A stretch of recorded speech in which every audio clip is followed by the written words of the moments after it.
Second match ছিল, ওপেনিংয়ে হাসান নামছে এবং ওপেনিং থেকে সে শেষ পর্যন্ত খেলাটা ধরে সে সুন্দর একটা পজিশনে নিয়ে আসতে পেরেছে।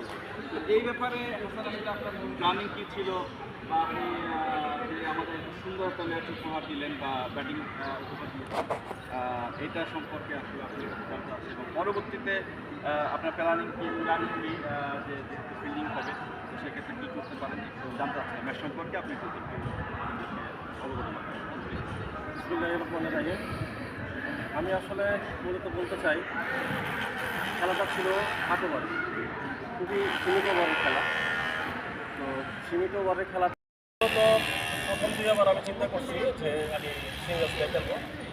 প্রথম 2 ওভার যাওয়ার পরে তখন আমরা ডিসিশন নিই যে আমরা এখন বিদায় খেলবো, মারমুখী হয়ে খেলবো। তো এটাই চেষ্টা করছি, এই চেষ্টা কারণে আজকে এই বার করে অসংখ্য ধন্যবাদ আপনাকে। আসলে আপনি সুন্দর একটা কোচিং দিয়েছেন। তো আমি আরেকটু জানতে চাচ্ছিলাম যে পরবর্তীতে আপনারা যে ফিল্ডিংয়ে আসবেন, সেক্ষেত্রে আপনাদের প্রি প্ল্যানিং বলতে একটা ব্যাপার স্যাপার থাকে, তো সেখানে কি আপনার পরিকল্পনা কি এটা? বোলিংয়ের ক্ষেত্রে আমাদের টার্গেট হবে যেন ওভারে 3 রানের বেশি না হয়, এটি আমাদের দারুণভাবে খেয়াল রাখতে হবে।